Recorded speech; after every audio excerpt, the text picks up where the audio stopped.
اس cell تک یا اس module تک چلی جائیں گی جہاں پر آپ کا یہ تعلق قائم ہے.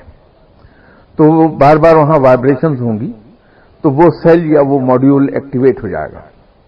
ٹھیک ہے. تو جب آپ بیٹھ کے وہاں پڑھتی ہیں، اب وہ جو کہتا ہے کہ ایک مخصوص مقام پہ پڑھیے، اس کے پیچھے حکمت یہ ہوتی ہے کہ اس میں ہیومن سائیکالوجی انوالو ہے. آپ نے دیکھا ہوگا کہ بہت لوگ ایسے ہیں، ایک بڑی اکثریت، جس کو اپنے بستر کے علاوہ نیند نہیں آتی، یا کوئی بھی ہر انسان جب نئی جگہ جا کے سوتا ہے تو بے چین نیند سوتا ہے. وہ اتنی کمفرٹیبل نہیں ہوتی جتنی اپنے بیڈ روم میں ہوگی. اس کی وجہ یہ ہے کہ انسان فیملیئر جگہ پہ بڑا ریلیکس فیل کرتا اپنے آپ کو. تو یوں وہ کہتا ہے کہ ایک ہی جگہ پڑھیے تاکہ آپ فیملیئر ہو جائیں اس جگہ سے اور وہاں ریلیکس ہوں، آپ کے جسم پر کوئی ٹینشن نہ رہے. تو زبان ہلانے کو جو کہتا ہے اس کا تو میں نے آپ کو بتا دیا تاکہ موومنٹ رہے اس کی.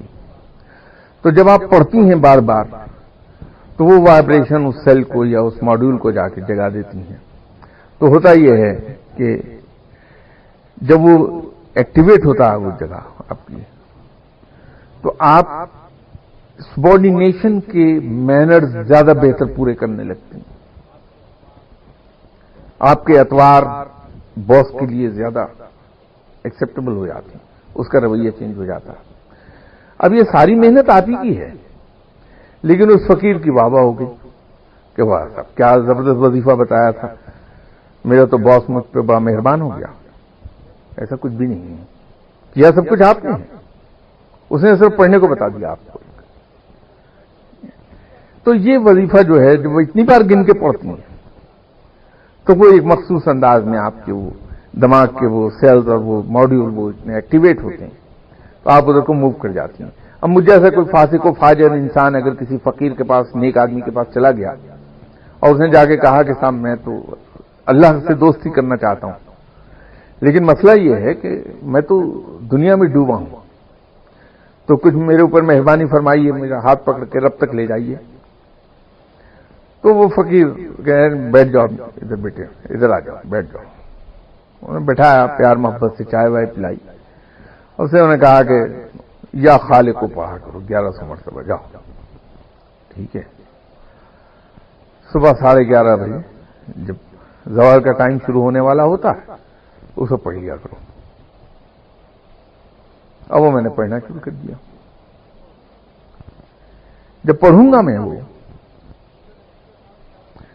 تو در حقیقت 11:30 بجے اصل میں وہ ٹائم ہے جہاں میری دنیاوی مصروفیات بہت زیادہ ہیں، یا کوئی مہربان دوست مجھے لے جاتا ہے بار میں اور جا کے شراب وراب پلاتا ہے ٹی بریک کے اندر مجھے.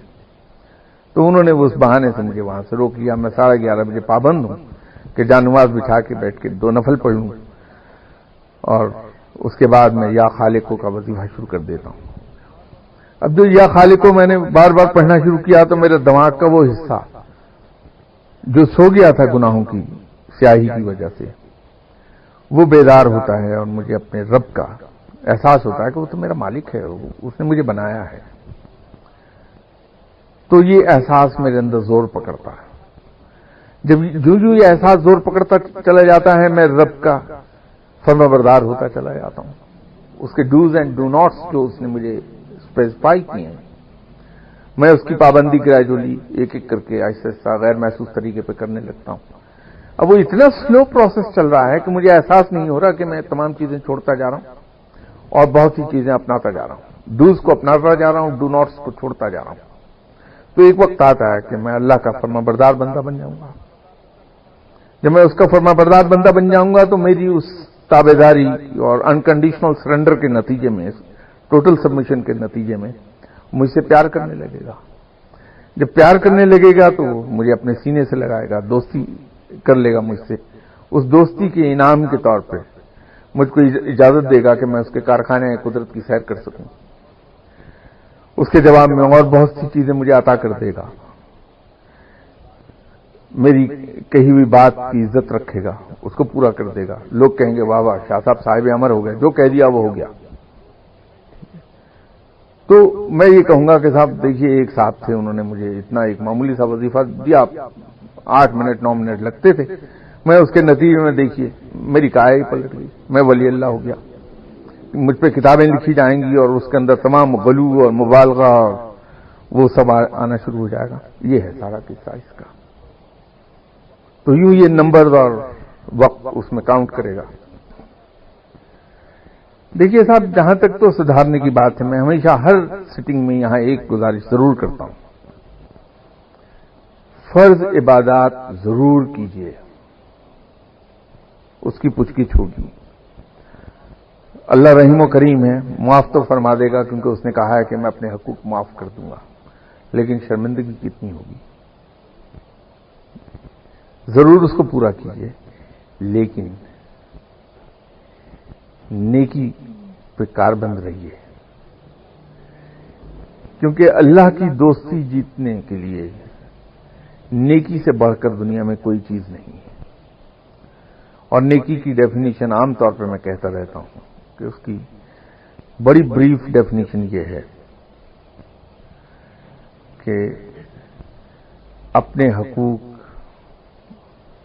اپنا آرام، اپنی خواہشات، اپنی پرولیجز، اپنی تمنائیں، اپنی ضروریات، ان کو پس پشت ڈال دیجیے، اور دوسروں کے رائٹس اینڈ پرولیجز، ان کی خواہشات، ان کی ضروریات، ان کی تمناؤں، ان کے آرام، اس کو ترجیح دے دیجیے، اس کے لیے اپنا آپ لٹا دیجیے. یہ نیکی ہے. اور جس انسان میں یہ چیز پیدا ہو جاتی ہے، رب تعالیٰ اس کو اپنی دوستی عطا کر دیتا.